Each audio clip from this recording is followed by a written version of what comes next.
upon us. 2023. Happy New Year's, happy holidays. Hopefully you guys had a great Christmas break, a great New Year's. With a new coming year means new servants to roll for and therefore new tiers to shed, because honestly, with the amount of great servants that's coming out this year, I don't see why you guys wouldn't be applying for a loan or selling your house or even cutting off one of your limbs and selling it to the black market, because honestly, a lot of these servants are too hard to pass up on. And of course, just like last year, I will be putting these servants into different tiers. Now, I'm only going to be focusing on the 5 stars, particularly the new 5 stars, because I know there's going to be a lot of returning servants with rerun events and campaigns and whatnot.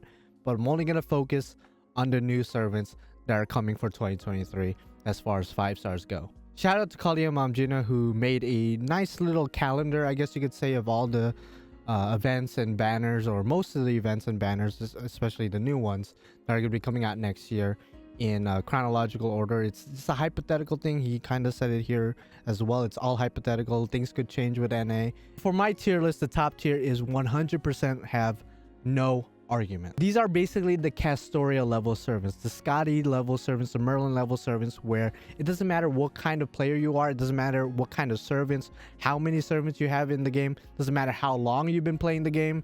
These servants are gonna elevate your account to the next level just by existing in your account. The next tier is dummy, busted, broken. These are really good servants, really broken servants, but they aren't must-haves. But if you do have them, then you are better off than you would be without having them in the first place. But I wouldn't say they're 100% must-have. I'd say they are like a 90% must-have almost, just because of how good they are and how effective they must be in battle, in farming, etc, etc. The third tier is good, but there are other, or maybe even sometimes better alternatives. Now, these are basically servants that are objectively good. They are good at what they do, whether it's farming, whether it's challenges, whether it's boss fights, whatever it is, they are good at whatever department they might be specialized in. But in the end of the day, you could kind of replace them with other pre-existing servants, maybe future servants, maybe servants that's also coming out in the same year. They're basically expendable. Like you could substitute them out for any other given servant or a lot of other given servants that we already have. And the lowest tier is only go for if you like the design or the character slash the lore, the story, whatever it is. These are basically servants that might be good gameplay wise, but I wouldn't prioritize them unless you personally like their design or you personally just like what they bring to the table. This is probably the most subjective part of the list, so forgive me if some of your favorites might be in this tier. It doesn't necessarily mean they're bad. I want to make that point clear. No, I don't think any of these servants are objectively horrible or objectively bad. I think all the servants that's coming out of 2023 are amazing servants in their own right. But certainly I would say some servants are bigger priorities than others, and this is what pretty much this tier list is all about. It doesn't necessarily mean that this servant is necessarily better than everyone else below them. It just means that I would prioritize this servant over everyone below. That's basically what this tier list is about. I know I said that was the bottom tier, but there's a tier below it. It's just the welfare servants. I just wanted to put them there just to give you guys an idea of who we're getting for free, or free-ish, because the only one that you kind of roll for is Habitat. And I say kind of because she's in the friend point gacha, which is not unlockable until after Lostbelt 6, until after you finish it. So just know that she's really rare, and not only that, but she's actually extremely good. So I wouldn't spend a lick of your friend points up until the point where she's unlockable, up until the point I think the Guda Guda event reruns, and then you could get more copies of Nobukatsu, therefore more servant coins, and as well as the Craft Essence EXP cards, as well as a chance to get Habitat. So I would say wait for that to come out later in the year before spending your friend points, because Habitat is one of the best 4-star servants to get at this point in the game. One of the best servants in general for farming and sometimes even challenges. So that's probably one of the few 4-star servants I'm actually going to talk about in this video. So of course, starting off the new year will be the guaranteed SSR banner, as well as the New Year servant Senji Muramasa. 5-star saber, one of the best 5-star sabers in the game currently. Now, before I talk about Muramasa in particular, I know some people are going to be asking me, and some people have already asked me, what guaranteed SSR banner should I go for? And I've said this in the past, and I think this is true for anyone who's being asked this question. I wouldn't be asking people for advice on which guaranteed SSR I should go for, because in the end of the day, it's dependent on your account and who you like and who you dislike. Like, I don't know what you have in your account. I really don't. As a general rule of thumb, I guess one tip I could give is if you do not have one of the OP supports, aka Scotty, Merlin, or Castoria, mainly those three. There are other supports, but those are the big three as of right now in NA. If you do not have one of them, then I would go for the SR banner with the one you're missing. If you do not have any of them, then I would just go for the one with Castoria. I think Castoria is probably the best one out of the three. She's probably gonna give you the best bang out of your buck, although Merlin is a good contender, but I think out of the three, Scotty, Merlin, Castoria, I think Castoria is probably the biggest priority of the three. Otherwise, if you do have all three of those supports, then at that point, it's kind of up to you. I don't know. Again, I don't know your account. I don't know who you like or who you dislike. I would just weigh it down. I would look at each banner and then decide from there. I can't really give much more than that. Moving on to talking about Muramasa. Now, Muramasa, I think most people will agree, is a very good arts AoE saver. A very good AoE looper in general. Obviously, you're going to be teaming him up with double Castoria 90% of the time, but of course, there's going to be situations where maybe you do not have your own Castoria, or maybe there's a force support thing going on with whatever quest you're doing, in which case you could pair him up with a variety of different art servants, Paracelsus, Talmo, later down the road, Lady Avalon. There's a lot of great art supports out there that will make Muramasa shine. He has decent steroids with his first skill and a very good crit potential with his second skill, as well as ignore invincibility, which is only going to last for one turn, but still that's really, really good.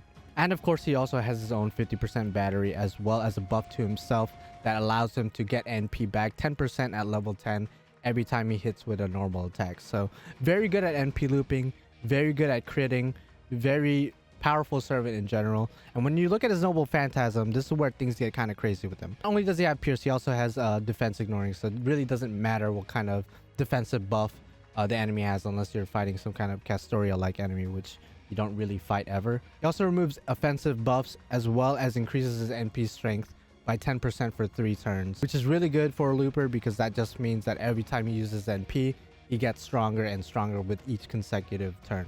Going off of that, he also increases his art's effectiveness as well for 3 turns. So again, better damage, better NP refund thanks to the art's effectiveness up. He's a very simple servant to use, but highly, highly effective. But given the servants that we already have access to, given the servants that are coming out this year as well, honestly, I would put him at the good tier. Because when you really think about it, there are other alternatives out there, and in some situations, even better alternatives, which is why I think he fits this tier. Again, I don't think any of these servants are bad. I want to make that clear again. I don't think any of these servants are bad, and just because Muramasa is on the 3rd tier down doesn't necessarily mean he's bad. It just, when you look at it from an objective standpoint, most of the time you're going to be using Muramasa is during farming situations. Yeah, there's going to be boss fights where he's going to shine more than others, but most of the time he's going to be used for farming. If you already have Spacious Star, if you already have Summer Kiara, if you're going to go for Summer Karma later this year, if you have Summer Musashi, then it's like, you know, Muramasa doesn't really bring anything new to the table, at least in my personal opinion. So again, there are other alternatives from him out there. If you're just looking for a good AoE looper, there are other alternatives that have already been introduced in the game. Granted, if you're a new player and you do not have any good loopers already, or maybe you're just unlucky and you haven't got any good arts loopers at all, then Muramasa is a great choice of a servant to pick up. I honestly think he embodies this here because he is really good. But again, when you look at the rest of the servants that's coming out and the servants you already have access to, I don't think he's that big of a priority. It's kind of funny because right after his banner, like a week or two after, the Spacious Star event reruns. So again, she kind of does what Muramasa does for the most part as far as looping. So moving down the month, of course, Spacious Star, MHX comes back as well. And then we are getting a new 5-star Avenger, Taira, no Kagekiyo, who I'm going to be calling Ushi Avenger. You could expect to use her a lot with double Scotty, of course, you know, the usual quick lineup. Looking at her skills, she's a bit more complex than Muramasa, but still pretty straightforward. She applies a special attack against Genji, which is just really not that many servants in the game. So it's pretty niche attack up to herself. So like you probably won't be using that part of her skill that often, but of course the same skill has her 30% battery, which is really good, as well as increases her critical strength by 100% for 3 turns, which is again really good for 3 turns. 100%, extremely good.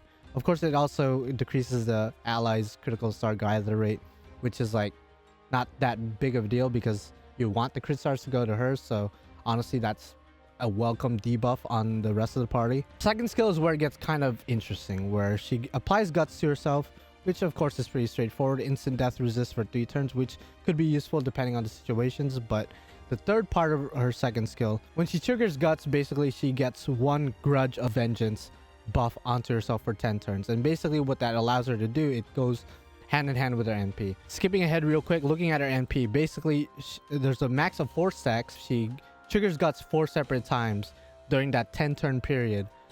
Then she could have a maximum of 100% extra damage to her NP, which sounds good on paper, but of course in practice, when getting 4 grudge vengeances via 4 guts activations, it could get kind of, I guess, difficult to get to. Of course there are ways around that.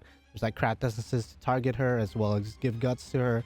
There are other servants out there that you can team up with her that will make it so the enemies go after her or kill her or whatever. But obviously, like, all that setup just to get 100% extra damage might be a little bit convoluted and difficult and niche to get to. So I can see why people might skip out on her. Of course, her Noble Phantasm also removes buffs from an enemy, which activates first, which means she's pretty much guaranteed to hit. It doesn't matter if the enemy has some kind of evade or invincibility. She's pretty much guaranteed to hit unless they have like buff removal resistance, but that rarely ever comes up against bosses. Going back to her skills, her third skill has a 2-hit evade for 3 turns, which is always good, as well as a 3-turn attack up that goes up to 30%. So again, 30% attack up for 3 turns, really good. And she also inflicts curse on all the enemies via her third skill.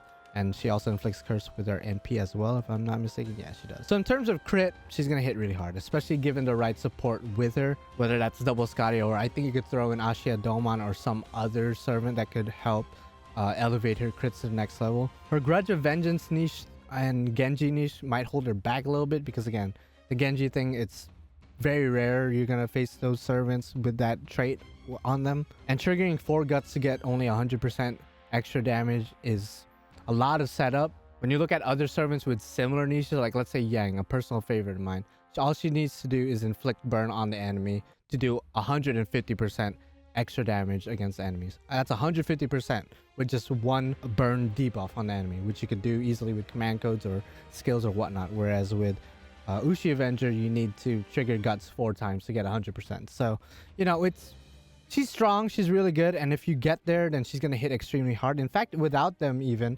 with just 1 Grudge of Vengeance, she already hits pretty hard to begin with, especially if you crit.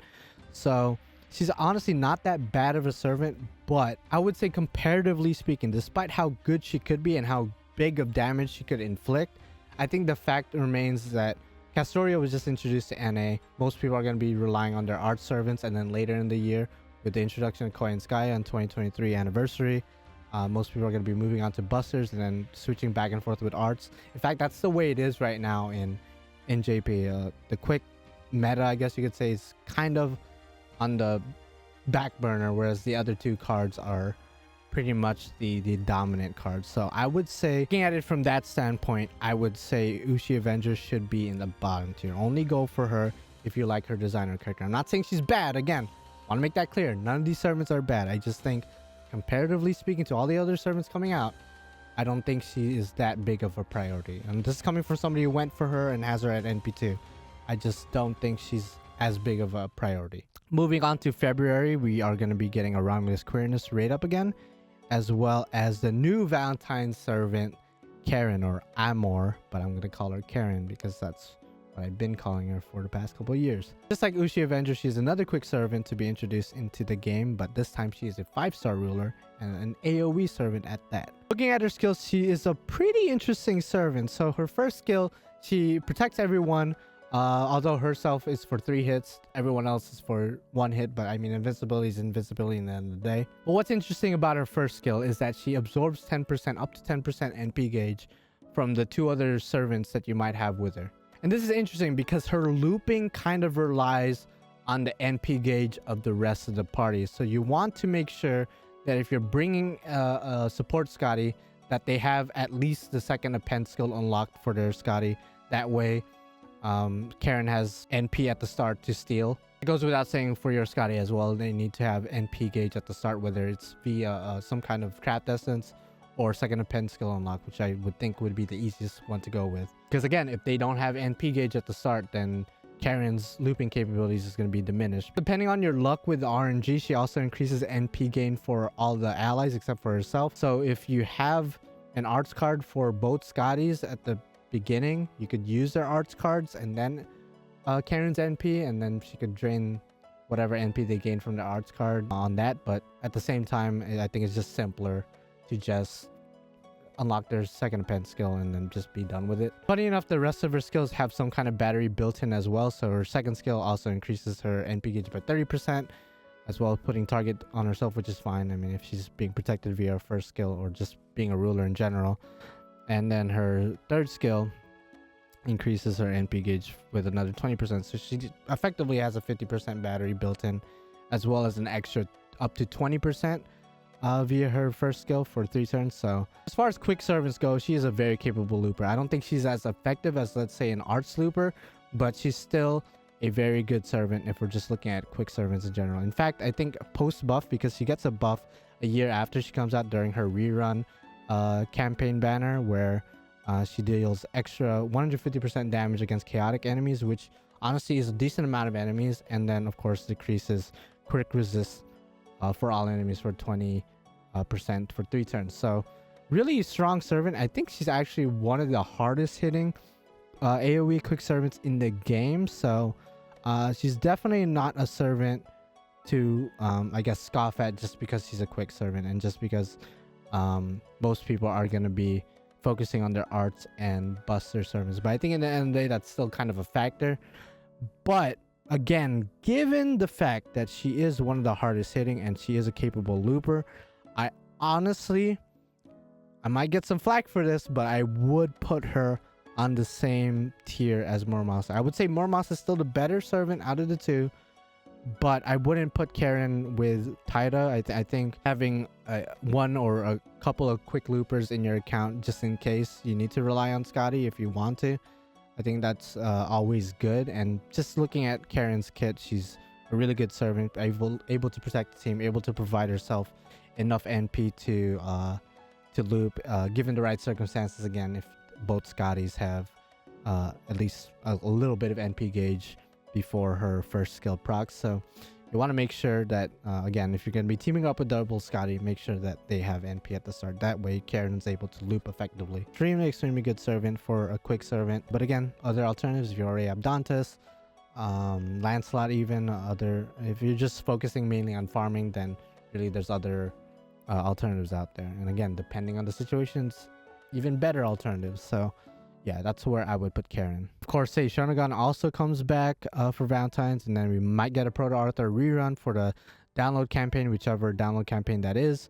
And then moving on to March, starting off with a Moxa for White Day, I believe. And then we're going to get an event featuring our first and I think one of 2 5-star non-limited servants in the form of Galatea. Of course, Narrow Bride's also there, so if you don't have her and you need her for whatever reason, you can go for her. She's a really good support, as well as just a good saver in general. But looking at Galatea, like I just said, she is non-limited, so right away I wouldn't prioritize her, just for the sheer fact she is non-limited. She could spook you in the future.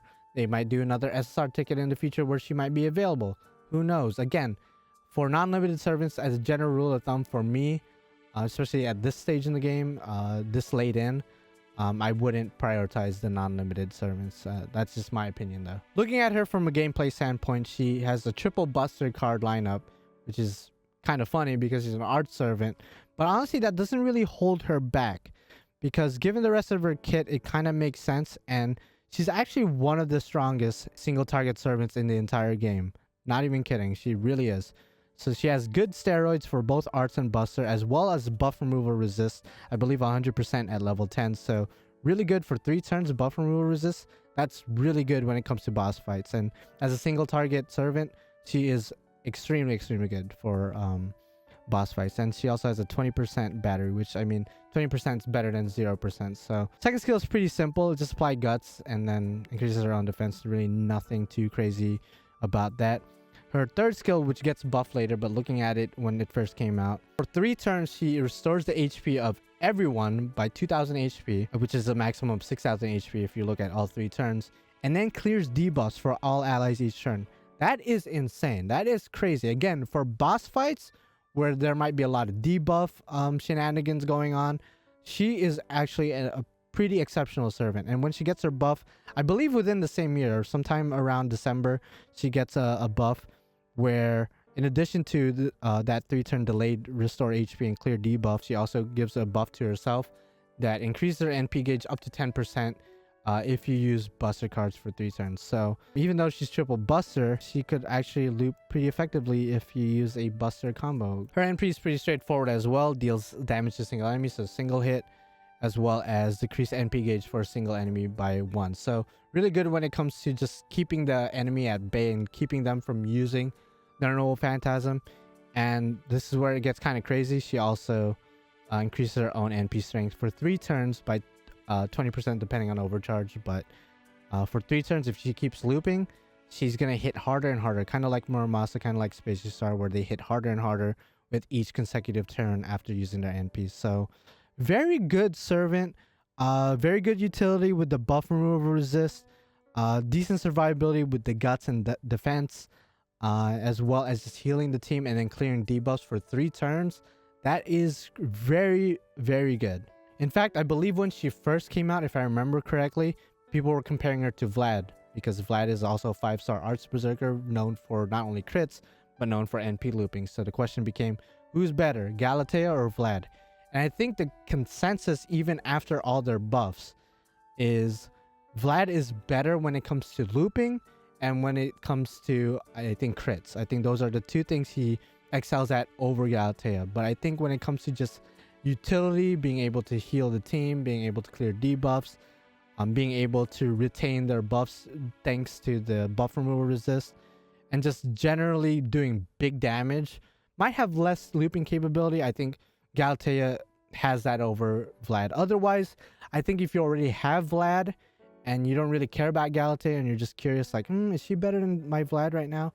I think the 2 are pretty interchangeable for the most part. I think Galatea might be slightly better in my humble opinion, but I think for the most part, like, the 2 are pretty interchangeable. And honestly, as good as Galatea is, I would put her in the same tier as Taira, where like she's not limited, so automatically I wouldn't prioritize her myself.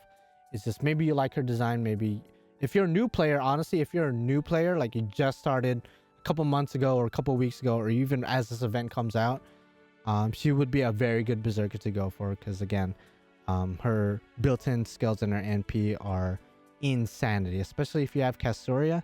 I mean, if you're a new player, you probably don't have Castoria, but if you do, then I think double Castoria and Galatea would be quite the insane team to go with against bosses. But again, otherwise, non-limited, she could always spook you. Automatically would not prioritize her at all. Now, if she was limited, she probably would be bumped up 1, maybe even 2 places, but given her non-limited and given Vlad's a thing, I would just keep her down there. Moving down March, we're gonna have some kind of campaign with like all the non-limited servants, ironically enough, right after Galatea. And then we're going into April. Hokusai is gonna come back with Tamamo. Quetzalcoatl might come back with Moriarty, Shuten, John d'Arc. If you want them, I guess you could go for any of them. And then the new servant coming out for the What's in the Moonlight Lost Room event is Miss Crane. So she has her work cut out for her, honestly.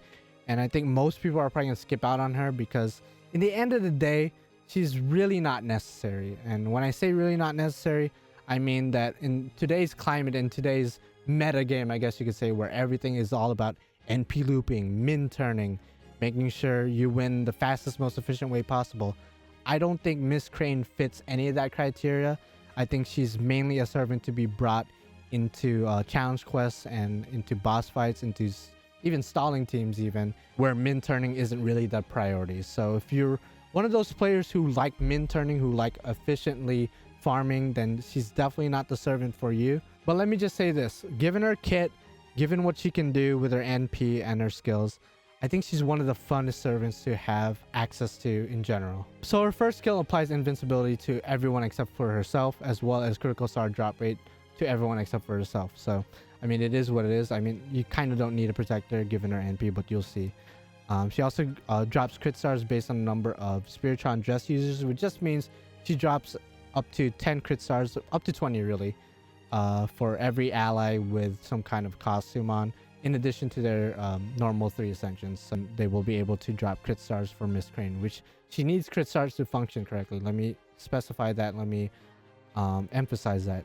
In order to use her Noble Phantasm, she needs at least 20 crit stars, but we'll get there. Her second skill, really good, increases her own NP gauge to 100%. So she's one of the few servants who's just able to get to their NP right away. No kaleidoscope, no strings attached, just NP right away. Boom, there you go. Also decreases her HP by 2000, which whatever, and apply target to everyone else except for herself, which isn't that big of a deal because she's putting invincibility on everyone anyway.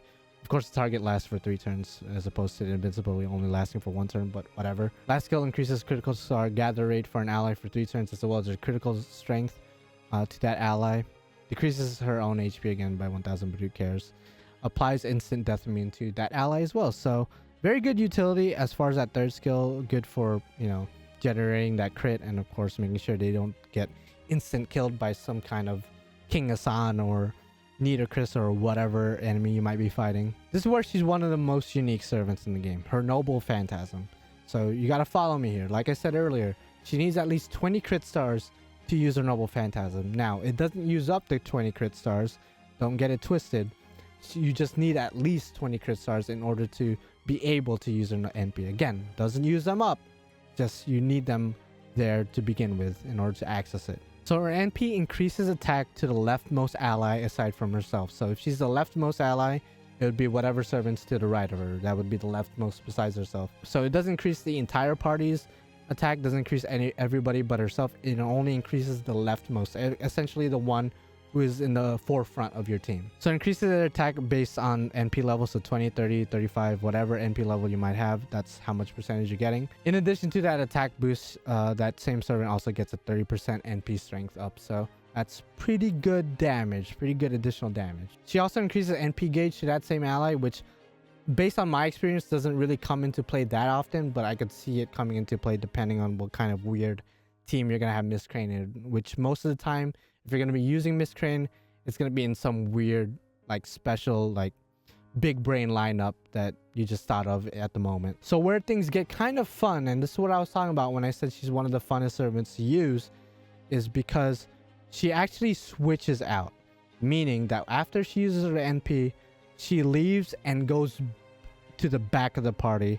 And then whoever is the next servant coming up will go replace her essentially. It's kind of like Arash, where Arash kills himself and then the next servant comes the next turn, but instead of killing herself, Miss Crane just tags out and she just stays in the back of the party. She doesn't die, she just stays back there, and then the next servant comes out. So depending on what kind of weird strategy you might have, she could work. She could fit into pretty much a large variety of teams, and that's where I use her the most. I actually use her a lot more often than you might think over in JP, especially with a lot of these quests that have been coming out for Road to 7.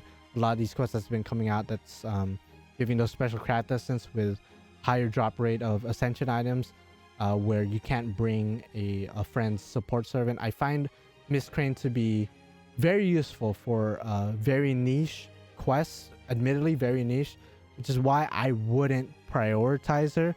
But again, she is a very fun servant. She is a very fun servant, but because she isn't really going to be used that often, she doesn't really fit a specific meta. She's just kind of there as an option, as an option if you want to have fun with whatever enemies you're facing. Only go for her if you like her design or her character. Just comparatively speaking to a lot of the other servants coming out, I just would not prioritize Miss Crane, and which sucks because I really like her. Again, she's really fun. In my opinion, she has a really great design. Speaking of great designs, let's take a second to talk about today's video sponsor, Boomslank. From humble beginnings to collaborating with big names such as Crunchyroll and Faku, Boomslank is a brand featuring 100% original artwork by P. Shinobi. Whether you're looking for new and affordable drip, phone cases, or high quality prints, Boomslank has you covered. But don't just take my word for it. Look at the thousands of 5-star reviews satisfied with Boomslank's products. If you're interested in what they have to offer, please use my link in the description for 10% off your order using promo code TheMainCharacter. Thank you for checking them out, and thank you Boomslank for sponsoring this video.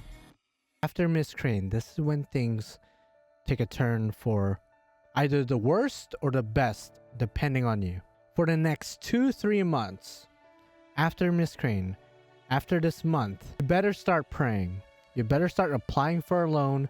You better start robbing banks. Don't rob banks. I'm kidding. That was just a joke. But what I'm saying is you're going to get very desperate. I'm going to get very desperate for quartz, for tickets, because the next handful of servants that are coming out are either fan favorites, are broken as heck, or are must-haves, or all three. Or they could be all three, depending on you. Essentially, what I'm saying is buckle up, because all these servants are insanity. So moving on from Miss Crane, going into May, we get that summer rerun. We get some Knights of the Round action going on. So summer rerun, that's cool, that's great. If you missed the summer servants, then you could go ahead and go for them. Abigail comes back. Oh, and she's joined by Fujino, of course. So if you want to go for Fujino, Kadano Kyokai fans, what's up? Then you could go for her if you want. But then going into June, so May is kind of that period where, like, if you don't really care about the summer reruns or the other banners that are coming out for May, that's kind of your time to just prepare. Because going into June, Lostbelt 6 is going to release, and Da Vinci comes back. I think Kasuri comes back at some point as well. But the first banner for Lostbelt 6, Avalon LeFay, is the debut of one of the most broken servants, in my humble opinion. And honestly, I think everyone and their mama who has used Morgan, who have studied Morgan, who have played around with her, can agree that she is one of the most busted, broken, dummy busted, broken the fifth servants out there. Which is why right away, not even looking at her skills right away, I'm telling you guys right now, she is dummy busted broken. All right. So before we get into the specifics, I already know what's going to happen, especially a lot of players who are either new or NA only. Maybe they don't keep up with JP that much. They don't really know what's up with Morgan or whatnot. The first question that people are going to be asking for months and months leading up to Morgan is going to be this. Is she better than Arjuna Alter? Is Arjuna Alter better than her? How does she fare when compared to Arjuna Alter? Now, the general consensus, the general opinion that most players that we have formulated at this point in time is that Arjuna Alter is quote unquote better if you're looking for pure damage. If you're just looking purely at raw, unadulterated, uncensored damage, Arjuna Alter is better. Just looking at raw damage, not even counting crits or anything like that. But in terms of utility, in terms of team synergy, in terms of the crazy stuff you could do, in terms of even stalling, and I'll get to that in a bit, in terms of stalling, Morgan is the better servant. So really the only similarities that Arjuna Alter and Morgan have is that they're both 5-star berserkers that are Lostbelt kings. That's like their only similarity. Otherwise, I would say Morgan is better when it comes to everything else outside of damage than Arjuna Alter. I'll say that much. Otherwise, you can kind of interchange the two if you're just looking at being an AoE berserker, but I think that's the general thing. I think Morgan's better when it comes to team synergy, when it comes to looping, when it comes to self-sustaining, even self-sustaining, because she's able to provide her own crit stars and increase her own crit damage. She is not triple buster, unlike Arjuna Alter. Arjuna Alter's triple buster, so he's able to, do buster combos more effectively than Morgan, who is double arts and double buster as opposed to, triple. But it is what it is. I think that actually helps her a lot when it comes to specific teams that she could be a part of. So looking at her skills, she has a very simple but effective kit. So first skill, she increases attack for all allies for 3 turns, increases own NP gauge. So unlike Caster Arteria, she only increases her own NP gauge by 30%. And then decreases the enemy's defense by 30% for 3 turns. So pretty good, pretty simple, pretty effective. So she has a NP battery, 30% NP battery with her first skill. And then her second skill, pretty much a carbon copy of Castoria's second skill with less, I believe, NP gain percentage, whereas Castoria's is a bit higher. Morgan only gives 25% for all allies, but still, that's very good skill. So she increases NP gauge for an ally. So she increases NP gauge for an ally, which she could pick herself, and then increases everyone's NP gain as well. So effectively, she has a 50% battery built into her first and second skill. Her third skill is pretty damn good. So she gives herself guts, increases her critical star gather rate, which is very good for a berserker, and then increases critical strength as well, which is always good in general. And then applies a buff that activates every turn, where she decreases the attack for all enemies for each turn by, I believe, 20%. Yeah, 20%, and then the crit rate by 20%. And then she could drop a maximum of 15 crit stars. So she's able to provide her own crit stars, which is obviously amazing. So looking at her skills, you might be thinking, she doesn't seem that dummy busted broken. Pretty straightforward, pretty good skills, but why would you consider her broken? So it's because of her NP. Looking at her AoE buster NP. So looking at her NP, Lordless Camelot. She does extra damage against Knights of the Round or Fae, which, you know, doesn't really come up that often, but it is an option. You know, why not, I guess. And her overcharge effect does have an extra bonus damage against human attributes, which comes up pretty often. Most servants have the human attribute, a good chunk of them do. She also inflicts curse to all the enemies, which is neither here nor there. The reason, this might seem minute, this might seem extraneous, this might seem like, okay, I guess, but why is that good? She also increases the overcharge level by 1 for all allies, 1 time for 3 turns. And you might be thinking, okay, so why is that good? So for my JP players out there, you already know what team I'm insinuating, but this team, in my opinion, in my humble opinion, it might not be the best for min turning or even farming. I don't know why you would bring this team for farming, but in terms of boss fights, in terms of challenge quests, very rarely does this team ever let me down. It's one of the most, if not the most reliable team in the entire game. Morgan, Castoria, and Merlin, those 3, it almost doesn't even matter what your mystic code is. It really is dependent on who you're fighting.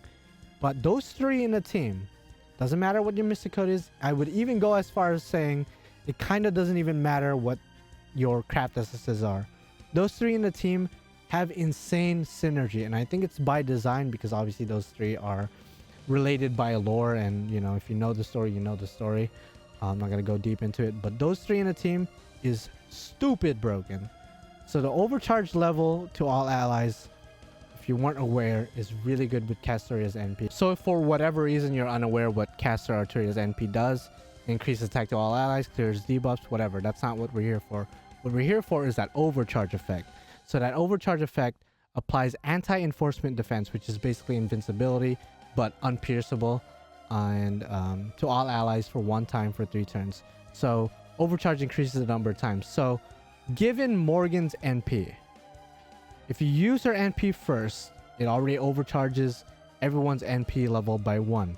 So if you use her NP first, and then use Merlin's NP, and then use Castoria's NP, so those 3 NPs in the same turn in that order, or I guess you could interchange Morgan and Merlin's, it doesn't really matter at that point, if all you need is that more anti-enforcement. You're basically giving the party 5-hit invincibilities for 3 turns.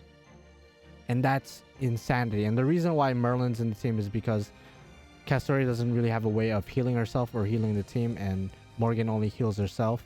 So Merlin's kind of there for that extra added protection via his second skill, as well as just NP looping capabilities with his NP as well as healing. So those 3 in the team is just dumb.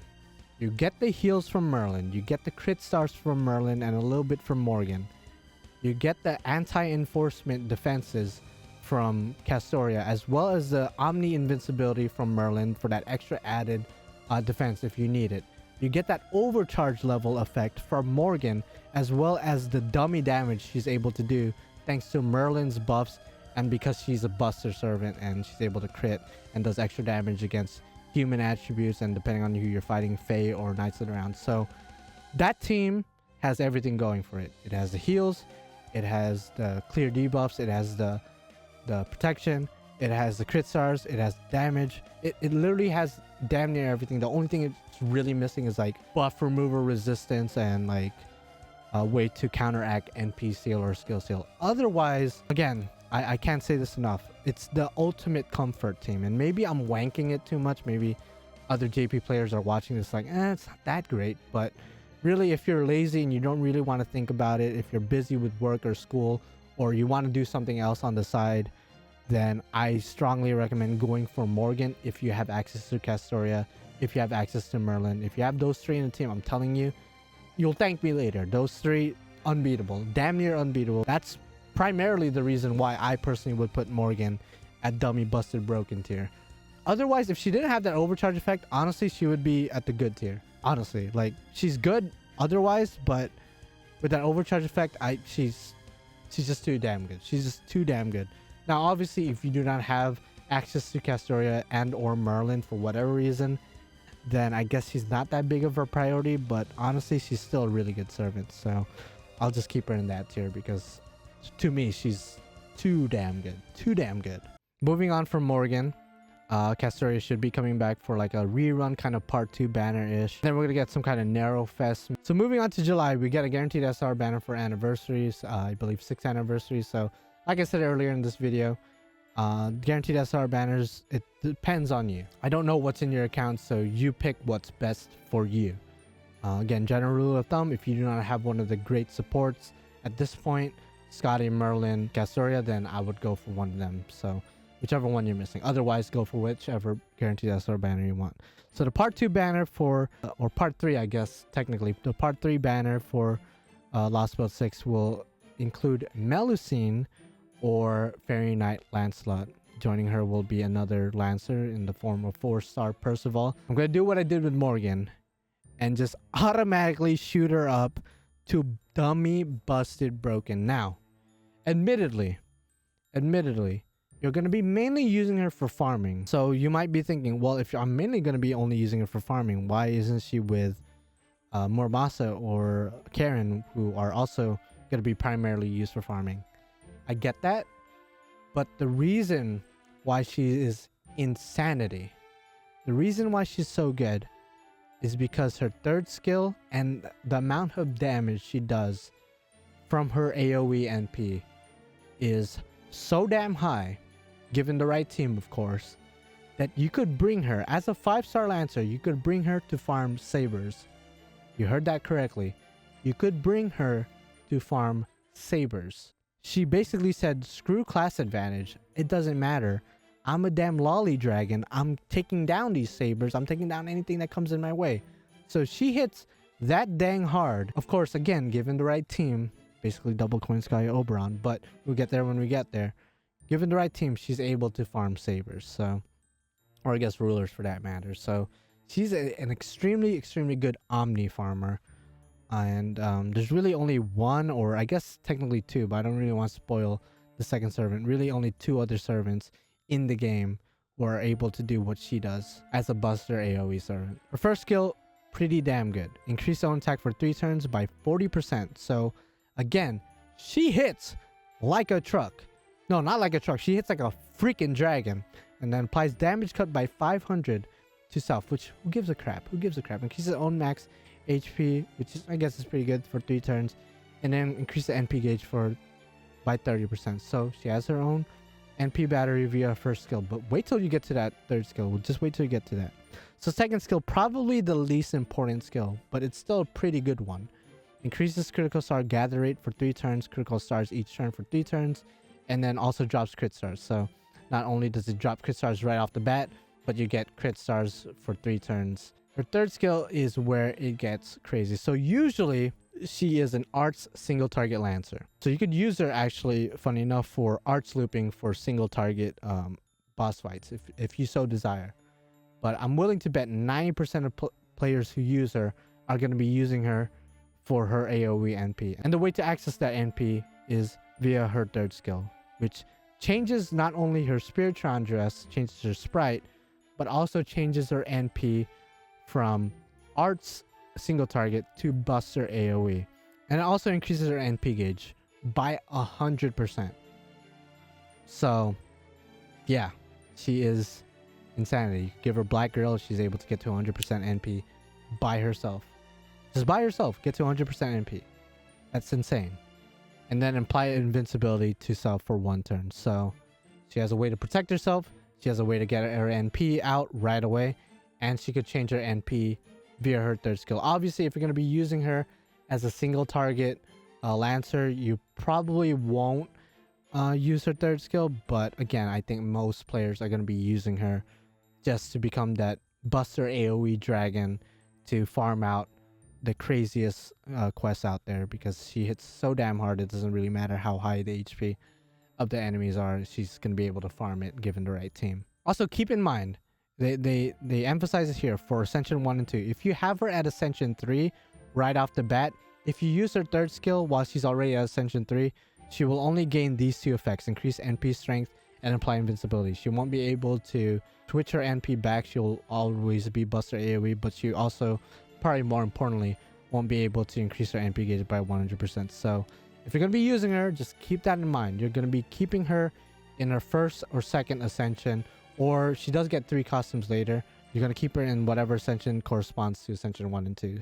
in order to get that 100% NP gauge. So just keep that in mind. You can't have her a dragon the entire time. You got to have her as a knight first and then use her 3rd skill to get that added effects. So like I said earlier, she has 2 NPs, 1 arts, single target, another Buster AoE.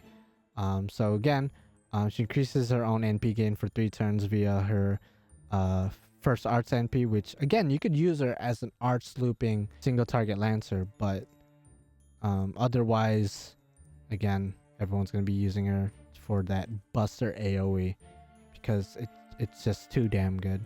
And it increases her Buster effectiveness for 3 turns. So just like a lot of other servants that I've mentioned already, every time you use her NP, she's going to hit harder and harder every single time. Also applies Ignore Invincibility, so she's guaranteed to hit. So she could be used in certain boss fights to min turn, to 3 turn, or however long that boss fight needs to take. And she is insanity. Right after Morgan, she's coming out. Like, this is what I was talking about.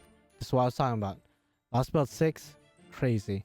And this is only half of it. This is literally only half of it. As good as Melusine is, as good as Fairy Knight Lancelot is, the next 2 servants that I'm going to be talking about, the next 2 new servants I'm going to be talking about in this video are must-haves, especially for Melusine. If you like one or the other, she won't be able to farm efficiently. I'm telling you that right now. So if you're going for her, you 1000% need the next 2 servants I'm going to talk about. Not just one or the other, both of them, okay? So I'm strongly implore you to follow that advice, all right? And even without Fairy Knight Lancelot, honestly, the next 2 servants are must-haves. Let's just keep it a buck. Right after her banner, we should be getting some kind of anniversary thing with Sherlock Holmes, but the real anniversary servant will be Koyanskaya of Light, specifically, or Tamovici for those of you guys who want to call her that. And while I could see everyone arguing for the different placements of some of these servants, I don't think there's any arguing that Koyanskaya is a 100% must-have. No argument. On the same level of Castoria and all the other great supports that we've had in the past, Koyanskaya is a godsend for Buster loopers out there. Funny enough, she's not purely a support servant. She does have a damaging Buster NP with some support capabilities built into her NP, because I think it also increases the party's NP gauge after damage, kind of like normal Tomo does with her NP. But let's be honest, most people are going to be using her for her skills, so she's kind of similar to Scotty in that regard, where, again, let's be real, we don't really use Scotty for her NP. We use her for her skills. We might use her NP every now and then, but for the most part, it's mainly her skills, and then that's it. So Koyanskaya is very much the same thing, where you might use her NP for extra damage, who knows? You might even use her as the primary looper, because she could loop via her own skills and then have another Koyanskaya there, and then another some kind of support. But otherwise, I think most people are definitely going to be using her as primarily a support. Her first skill features a targetable NP battery by 50%. So just like Scotty, gives 50% off bat. Really no strings attached. I mean, decreases HP for all allies by 1,000. Who cares? Who cares? It's just 1,000. Who cares? If you're looping, who cares? But in addition to that NP gauge 50% to anybody, including yourself, depends on who you want.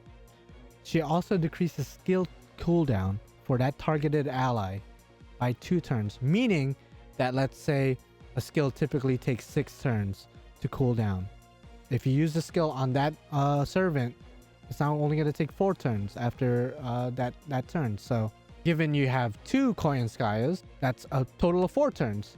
So by the 3rd turn, if that's typically a 6 turn skill cooldown, by the 3rd turn, you're going to have that skill ready to go again. And this is the primary reason why she's able to help so many Buster Servants be able to loop, especially Buster Servants that have their own built-in NP battery. Granted, the NP battery that they have built into themselves have to be at least 30% or higher, because I believe servants like Karna and Arjuna, not Arjuna Alter, just Arjuna, those 2 in particular, as well as a couple of other servants that either don't have their own NP battery or the NP battery isn't that high, they won't be able to loop as efficiently or at all with double Koyanskaya. You might have to rely on plugged suit to somebody else in order to be able to loop. But otherwise, a lot of Buster servants like Gilgamesh, of course, the aforementioned Morgan, Melusine absolutely needs double Koyanskaya, and later Oberon. We'll get to him when we get to him to loop. So again, if you're going for Melusine, you have to go for Koyanskaya and then the next servant after Koyanskaya. So in addition to that first skill, Koyanskaya's second skill also is the targetable skill. Applies special attack to human traits and human attribute, so which again pretty good, especially if you're fighting servants, because most servants will have those attributes or traits, and a lot of enemies in general will have those traits or attributes. And it also has the added effect of when they use their buster cards, they will also increase their NP gauge as well. So kind of similar to Galatea's 3rd skill. If you remember, when she uses a buster card, she gets 10% NP back. So Koyanskaya makes it so you could give that to anyone and they'll be able to do that exact same thing. It also drops 20 crit stars, up to 20 crit stars, which obviously pretty good for critting in general. So just being able to drop 20 crit stars off the bat, insane. And then her 3rd skill is what makes these Buster Servants hit extremely hard and able to get over a lot of really annoying high HP fights. It increases Buster effectiveness for an ally for 3 turns, so all of her skills are targetable. You could use it on herself or use it on anyone of your choice. And then increases Buster card critical strength for an ally by up to 50%, I believe.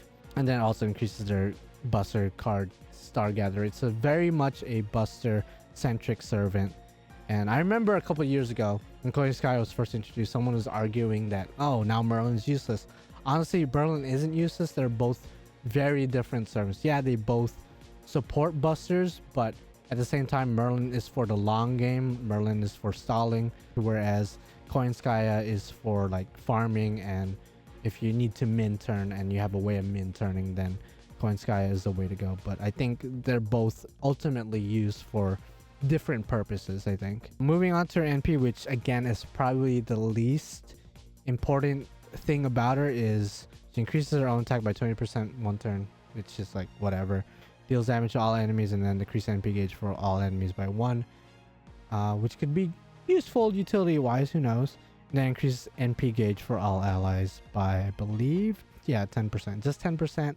Depending on overcharge, it could go up to 30%. But again, unless you're going to be using her as the looper, everyone is pretty much going to be using her primarily for her really, really good skills. So in a lot of ways, she is the Buster equivalent to Scotty, the Buster equivalent to Castoria. That's why I say that Koyanskaya is a 100% must-have, because as it doesn't really matter if you're a new player or whatever, just by having her, you're going to be able to elevate your account. So that's why I strongly implore you guys to go for at least 1 copy, because I know after Melusine, after Morgan, and after all the other servants, if you're going for them, yeah, there will be, you know, anniversary quartz and anniversary tickets and whatnot, so you're not going to be totally broke by the time Koyanskaya comes out. But I strongly implore you guys, recommend you guys to go for at least 1 copy of Koyanskaya, because you only really need 1 copy, again, unless you're using her as your primary looper.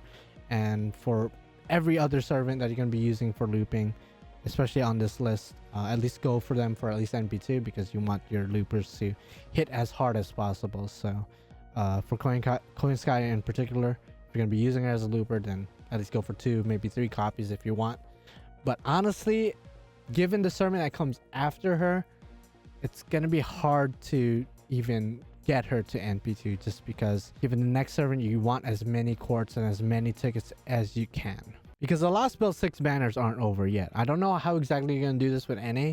In fact, this next servant might even come before Koyanskaya. And I'm not really sure how NA is going to do this because JP did it in a weird way where they divided Lostbelt 6 into 3 parts because of scheduling issues, because the scripts weren't done yet and whatnot. NA doesn't particularly have that problem or should have that problem. So again, this servant might come before Koyanskaya, which would mess up a lot of people, to be honest. It would mess myself up as well. So after Koyanskaya, we should be getting the one and only Oberon. And your eyes aren't deceiving you. Morgan does come back again. By the way, I should have mentioned this earlier before we move on to Oberon. But Morgan has a total of 4 raid-ups in the 1.5 years she's been in the game. So you could theoretically skip out on Morgan in the first raid up, wait till this raid up, or wait till the following year 2024 when she gets 2 additional raid ups. In addition to, of course, guaranteed SSR where there's a chance of getting her as well. So there's ample amount of chances and ample amount of banners in which you could go for Morgan if you so desire. So that's probably what I'm gonna do. Just talking about my plan personally. I'm probably going to get 1, maybe 2 copies when she first comes out. And then as she gets more and more banners, I get 1 or maybe 2 more copies as she keeps coming back. Because again, she comes back pretty often. So in that regard, she's probably less of a priority just because there's ample amount of chances to get multiple copies of her. So hopefully that brings some comfort to you guys. And the same thing is kind of true to Melusine. Melusine does get another raid up later in December, and you'll see. Talking about Oberon, so this might be controversial. But Oberon, I would say, is also a 100% must-have, no arguments. And this is especially true if you want to loop in Melusine. You do need double Koyanskaya and Oberon in order to loop with her. I'm pretty sure that's 100% factual. I don't think there's any helping that. I think you do need double Koyanskaya and Oberon to loop in Melusine. So that's why I said if you're going for Melusine, you have to go for these 2 servants. And you'll see why. You'll see what his skills are like. Just like Koyanskaya, Oberon is another servant that you're probably going to use more so for his skills rather than his NP because he does have a buster AoE damaging NP. Unlike Koyanskaya though, who is an assassin, Oberon is a brand new servant class pretender. Now I'm going to put a chart on the screen right now on what pretenders are strong against and weak against because I cannot be bothered to summarize everything. But essentially they're kind of like the reverse of alter egos in a way. But to put it bluntly, just like with his NP, his class is kind of an afterthought. Again, most people are just going to be using him purely for his skills. So just with his first 2 skills alone, not even looking at his third one, which is so broken, his first 2 skills alone would have made him a 100% must-have on the tier list. First skill not only increases all allies' NP strength for 3 turns by 30%, it also increases their NP gauge by 20%. So that's a 20% flat battery to everyone. Even at level 1, you don't have to upgrade it to get 20% NP to everyone. Moving on to his second skill. His second skill, just like Koyanskaya's first skill, is another targetable 50% NP gauge to any ally of your choosing, including himself. But his actually has a drawback where there will be a delayed debuff where after the turn is over, whichever ally you targeted will lose 20% NP gauge. So if you use this on an art servant or a quick servant or certain buster servants that get NP back with their noble phantasm, then they will lose some of that refund, which honestly doesn't really hinder the greatness of Oberon's skill set because I mean you're talking about 70% battery to a single servant. Like think about that, 20% plus 50%. That is the most a given servant could give to an ally just by their skills alone. And of course the second skill also drops crit stars, which could be good when tying up loose ends when it comes to damage. Now the next skill gets pretty crazy, and this is the one skill that makes Oberon insanely good when it comes to any bosses or any fights where you might be lacking in damage. Maybe you have a low NP level, maybe the enemy has really high HP. It doesn't matter because this third skill makes it so your NP is going to hit like a truck. Now, don't be fooled by the emblem and don't be fooled by the buster effectiveness up. Yes, it does help busters more so than any other card. But there's an added effect to this third skill that basically allows any damaging NP, regardless of card type, whether it's quick, buster, or arts, to do insane amount of damage. So I'm gonna try to explain this in very general, easy to understand terms. I'm sure the math is out there somewhere. I'm sure someone's gonna do the calculations. But essentially what this part of the skill does, the second part of the skill, apply NP boost, increase NP strength, buff effectiveness. Essentially what it does is that if your servant, whoever you're targeting with this skill, if that servant has some kind of NP strength up buff, whether it's from a craft essence or from Oberon's first skill or from their own skills or whatever it may be. Let's just use the Black Grill, for example. The Black Grill being a very popular NP steroid for a lot of servants during boss fights and challenges. When max limit broken by itself, the Black Grill craft essence will allow servant NPs to hit 80% harder than it usually would. This third skill essentially makes that 80% and basically doubles that. If this skill is level 10, it doubles that 80% and turns it to 160% for that turn. Instead of your NP doing 80% more damage, it's going to do 160% more damage. Even though it's only for one turn, that is insane amount of damage you're going to get, especially if you are using this skill on a servant that has multiple NP strength up buffs on themselves. This is why Oberon is very popular when it comes to 90++ farming nodes in events, because typically a lot of those times in those quests, you're going to be fighting enemies with a million HP or more. We haven't had that yet in NA, but just be prepared for that. 9 times out of 10, you want Oberon to be there to allow your servant to do that much damage during that last turn, because you're not going to be using this buff during the first and second turn typically when you're farming, because this has an added debuff effect to that targeted servant that basically makes that servant useless for the rest of the battle. Not the rest of the turn, not for 3 turns, not for X amount of turns. The rest of the battle, that servant is effectively useless. Basically, at the end of the turn, after they're done using their NP, doing massive damage, if somehow you didn't win, then that servant will be applied permanent sleep. And this cannot be avoided. You cannot have debuff resistance. You cannot have buff removal resistance, because this also removes all the buffs from the ally as well. There's nothing you can do to circumvent this. Even Oberon himself, who has a passive skill, I believe, that prevents him from falling asleep, even he cannot be protected by his own debuff. So whichever servant you use the skill on, you have to be prepared for the fact that they're going to be useless for the rest of the battle, which is why this is a very popular skill typically used to end off a battle. In addition to the Eternal Sleep status, it will also apply a target focus on that ally for 3 turns. So essentially that servant's going to die in a matter of turns, if not at that turn, because there's nothing you can do to protect them. They're going to be useless. You won't be able to use their NP again. You won't be able to use their cards. They are essentially dead weight. But that doesn't mean this skill sucks. It just means that it's a balance. It allows you to do insane amount of damage you wouldn't be able to do otherwise, in exchange for the fact that if you don't win the battle, then that servant that you're relying on is no longer gonna contribute anything to the battle. So just be aware that this skill is a double-edged sword in that regard, but it's still a very, very good skill when it comes to, again, those 90++ nodes or during boss fights where you just need a little bit more damage. Now, going to his NP, his NP is pretty interesting. Again, you're probably not going to be using him for his NP, but I'm going to have to cover it anyway. So again, it's AoE. It removes offensive buffs from all enemies, so that could be pretty handy.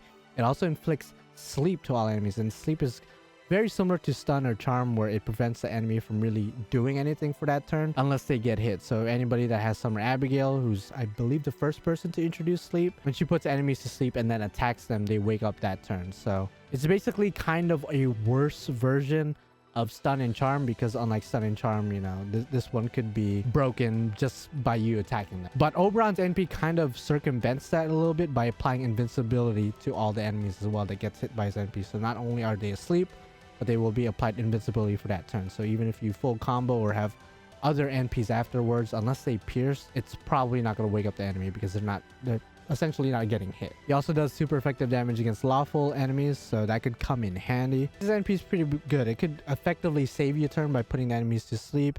It could also remove annoying offensive buffs if you need that, and it has the potential of doing a lot of damage because he does increase damage against lawful enemies. So in the end of the day, it is a good NP. It's just, I don't think anyone's really going to be using him for his NP. Maybe like the small minority of you guys that are going to be getting this man to NP5, which, I mean, you do you, but I strongly recommend the majority of players to only go for one copy, because again, you're gonna get the best bang for your buck if you just get one copy of him. Same thing with Koyanskaya, because again, there's a lot of servants in this year that are coming out before Oberon and Koyanskaya and after Oberon and Koyanskaya that are 100% worth going after, more so than these servants if you're looking at it from an offensive standpoint, if you need Looper or some kind of servant for dealing damage. At this point in the year, if you could only go for either Oberon or Koyanskaya, the question becomes, who is a bigger priority? And in my opinion, and according to a lot of people who answered one of my weekly polls, I think most people agree that Koyanskaya is the bigger priority between Oberon and herself. In an ideal world, like I said in my poll, I think you should be going for both. You should 1000% be going for both.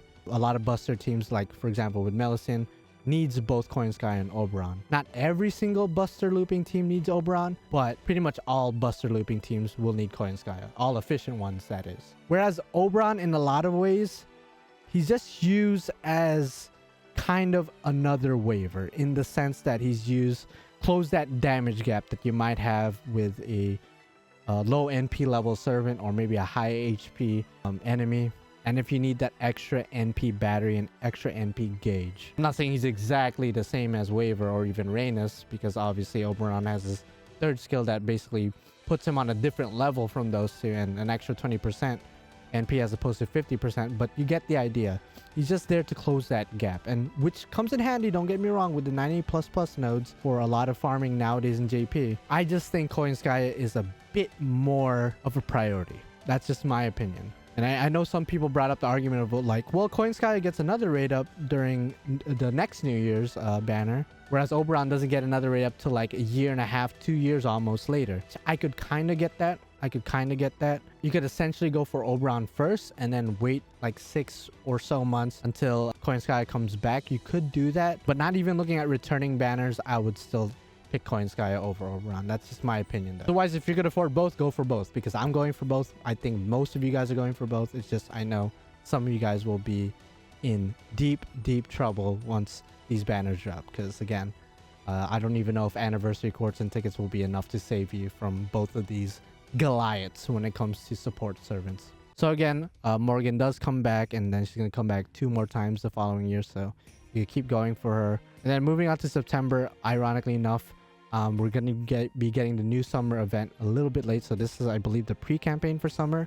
And then we are introduced to our first 5-star summer servant, Okita Alter. Admittedly, I don't have Okita Alter myself, unlike a lot of these servants on this list so far, so I can't really say for certain, like, is she good, is she bad, is she worth it, etc. But to my understanding, she is a very good AoE quick looper. She has decent steroids, everything lasting 3 turns each, attack up, quick up, buster up, and then even critical strength up for 3 turns. She has her own NP battery up to 30%.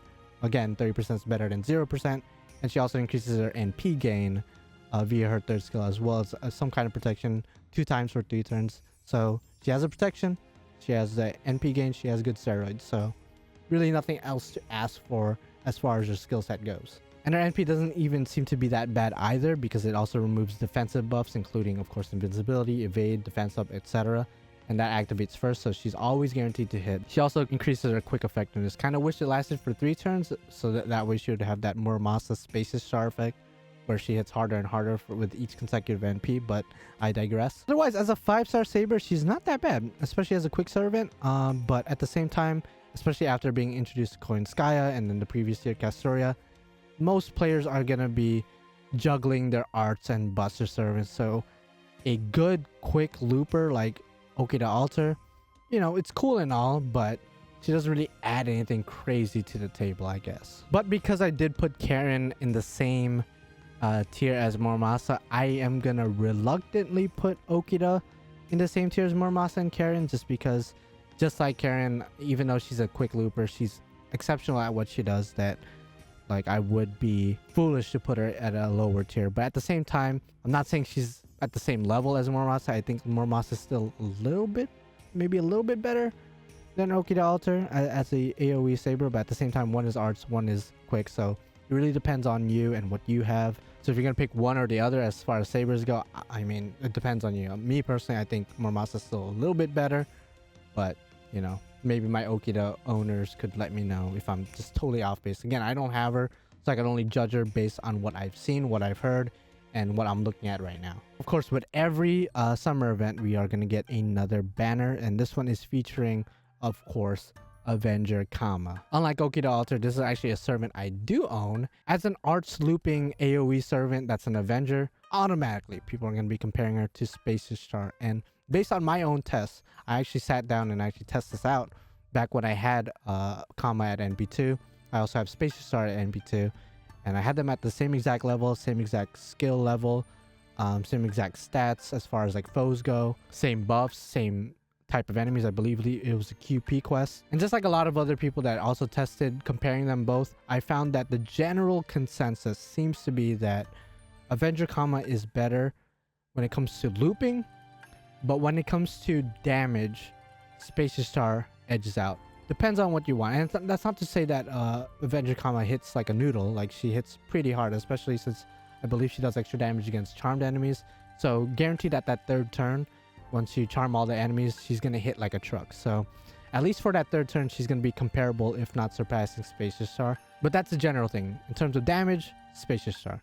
In terms of NP refund, Kama is a bit better. Otherwise, the two are pretty interchangeable. But I digress. Looking at her skills, it is actually very similar to Spacious Star, funny enough. She gives herself evade 2 times for 3 turns, as opposed to, of course, Spacious Star's invincibility. Increased arts effectiveness for 3 turns by 30%. Kind of wish it was 50%, but I guess 30% would have made her dummy OP.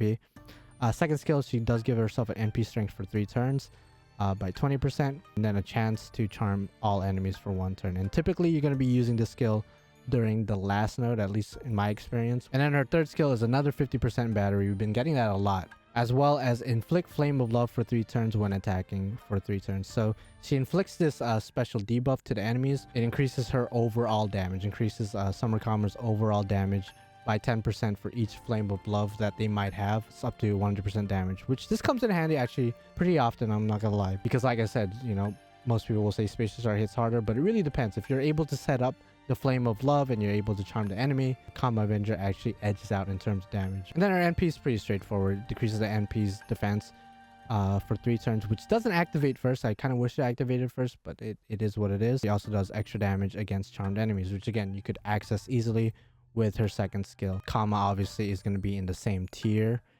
as Muramasa, Caren, and Okita Alter. Although if I were to, you know, rank each of them just by those 4 servants, I would say Kama and Muramasa are kind of on the same level, whereas Caren comes next. And Okita Alter, at least in my opinion, is probably the weakest out of the 4.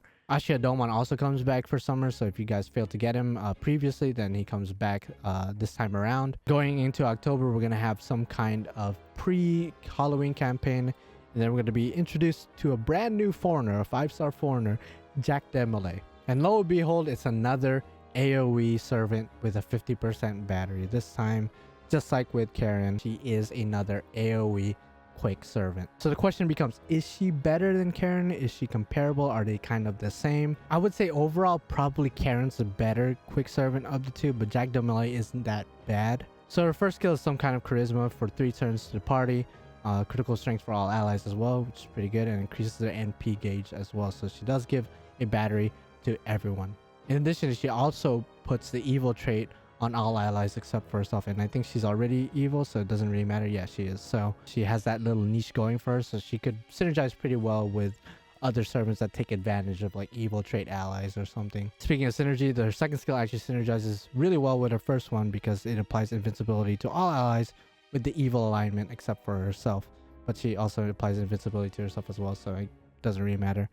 And she gives 30% battery to herself, so that's an overall 50%, and is able to protect the team, so that's pretty good from a support standpoint. She also provides her own crit stars for 3 turns, only 10 crit stars per turn, which I mean is pretty standard. Increases quick effectiveness for 3 turns 20%. Kind of wish it was higher If it was higher, I think I would actually use her a lot more. I do have her at NP2 and I do use her from time to time, but I find myself using Caren a bit more. She also applies special attack against cursed enemies.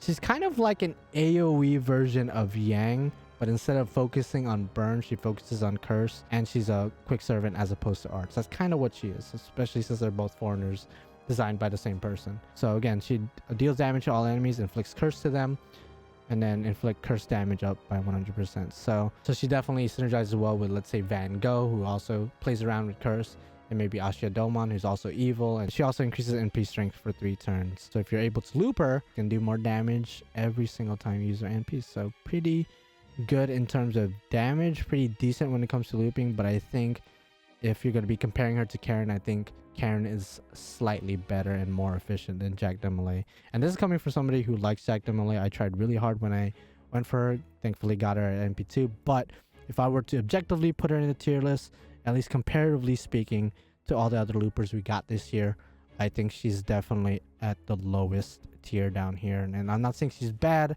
It's just, again, just like with every other servant in her tier, comparatively speaking, I would not prioritize her. And then ending off October will be a banner featuring Napoleon. So if you want to go for him, go for him. Then going into November, of course, we're probably going to get some kind of Thanksgiving banner. We don't obviously know who's going to be in the Thanksgiving banner since that's an NA exclusive thing.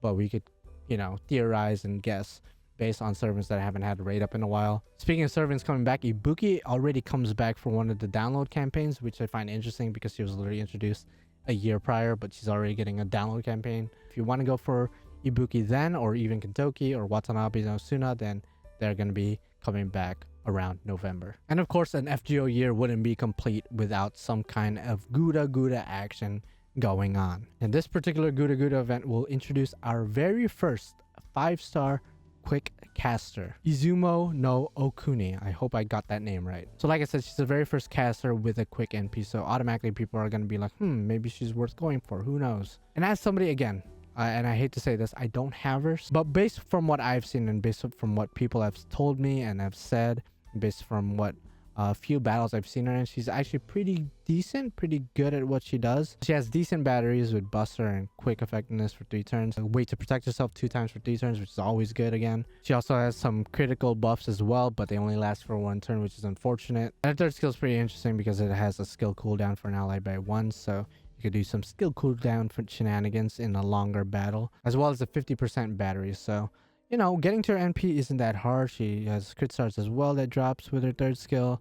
And again, she's single target, decreases the quick resistance, and which activates first for 3 turns 20%, which is pretty good just to guarantee some type of damage. And if you happen to be fighting a demonic enemy, then she is also going to do extra damage against that enemy. So in terms of kits, it's very straightforward, a simple but effective, I'm sure, but I would put her on the same tier as Ms. Crane, Jacques de Molay, Galatea, and Taira no Kagekiyo, just because it's kind of monumental that she's the first caster with a quick NP, but other than that, there's really nothing else going on with her that would put her above, I would say, any of the other servants coming out of this year. So again, she's a good servant. Like I said, about literally every other servant, she's good, but would I prioritize her? Probably not.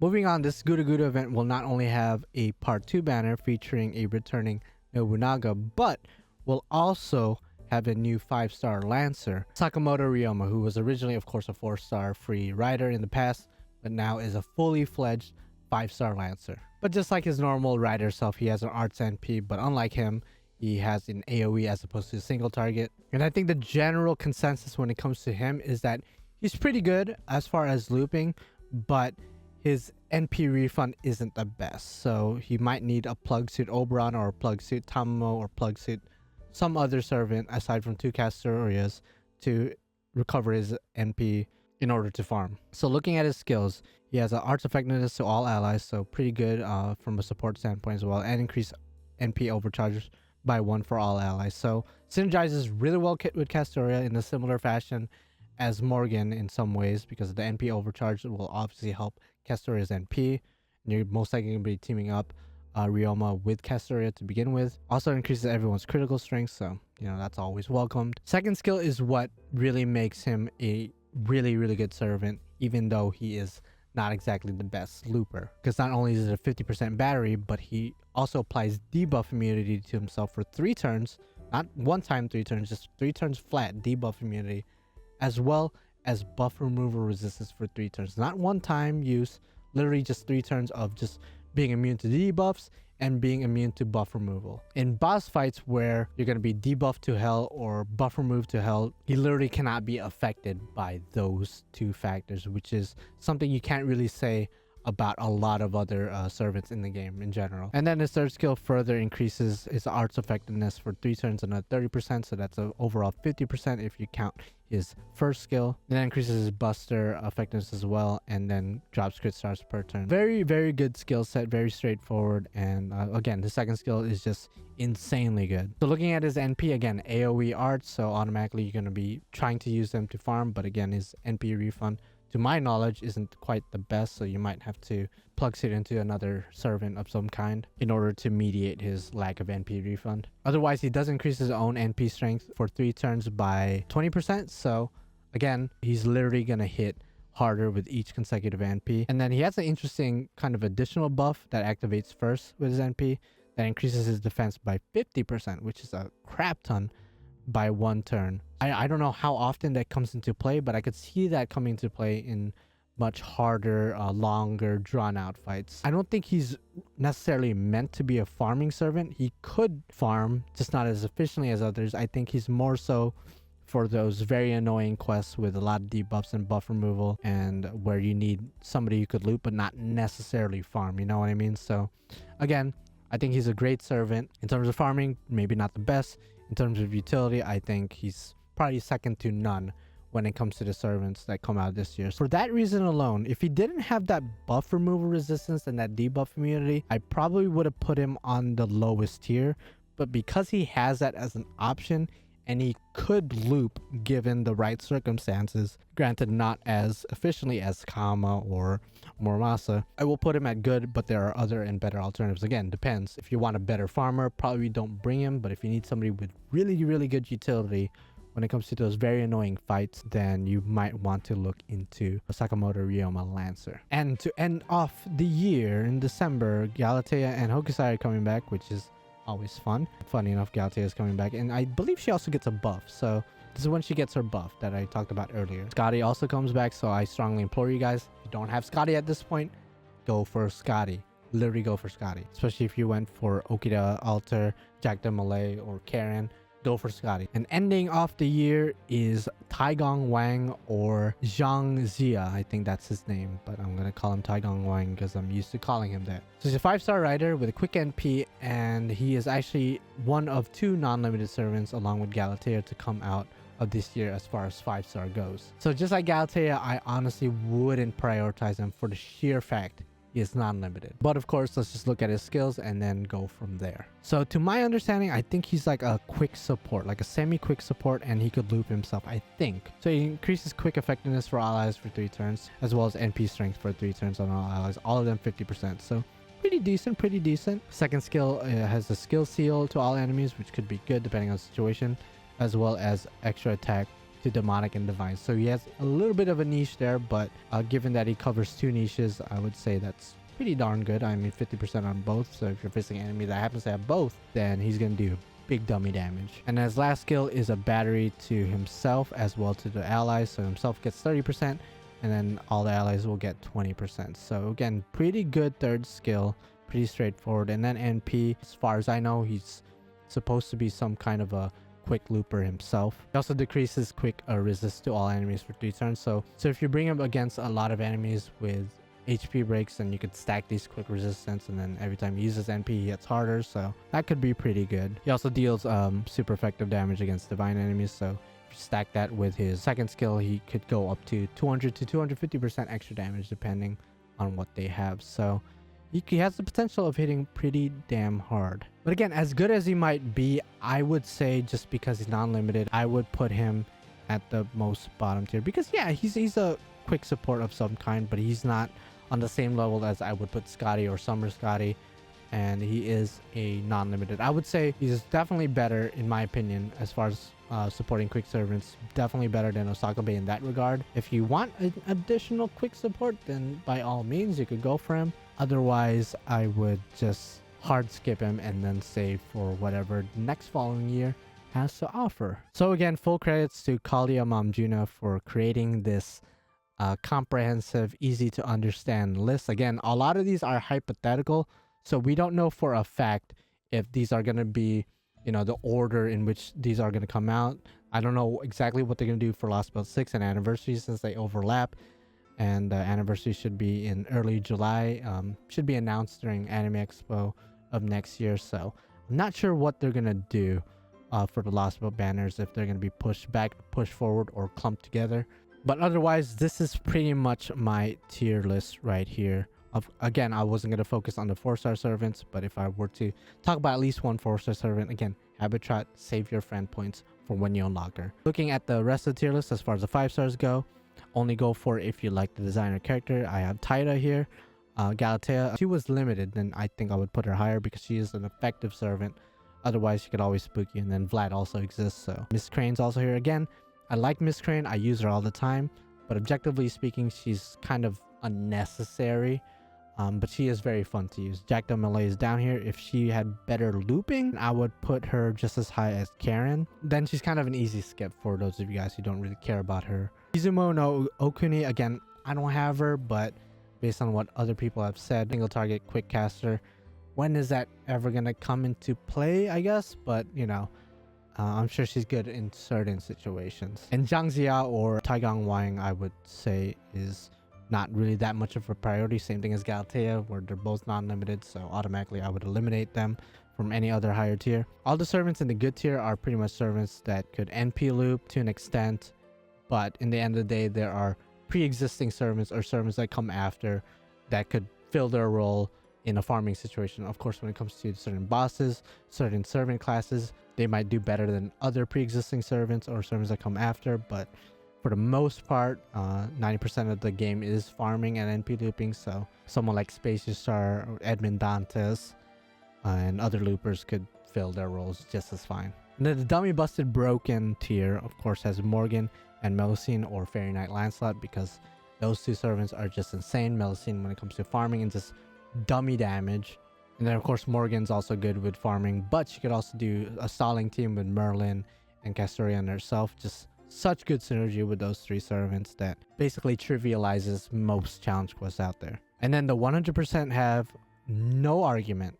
Basically the Castorias of this year, Koyanskaya and Oberon. Again, between the two, I would put Koyanskaya as a bigger priority than Oberon, but just very marginally. Otherwise, I would go for both of them if you can. But I hope you guys enjoyed this video. Again, this is a very opinionated, subjective video. So if you disagree with me, then feel free to disagree and then comment down below, dislike the video, whatever you want to do. We could have a civil discussion in the comment section, you know? I'm sure everyone will disagree with a lot of my choices. I don't think anyone's going to disagree with the top two choices, but I think everyone else is kind of open to debate. Really, a lot of the servants, especially at the lowest tier, I could see a lot of them being at the good tier. But again, every servant I would say that's coming out 2023 are good in their own right. I don't think there's objectively a trash servant out of all these servants, which makes 2023 a very, very crazy year for Fate Grand Order. And I wish you guys good luck in your roles, in your future endeavors, because we're all gonna need it. We're all gonna need you know, God to be by our side, because this is gonna be absolutely insane for Fate Grand Order players. And again, all I could say is good luck. Thank you guys for watching. Like the video if you like it. Comment down below if you have any disagreements, if you want to delve deeper into certain things that I might have covered in the video, or maybe point something out that I may have missed, or correct me if I said something wrong. I don't know. You guys will definitely let me know if I said something of misinformation. And of course, subscribe to become a supporting character to me, the main character, because without you guys, I'd be the only character. And of course, check out my sponsorship link in the description down below and support me that way as well. All right, good luck again, and I'll see you guys next one. Bye-bye.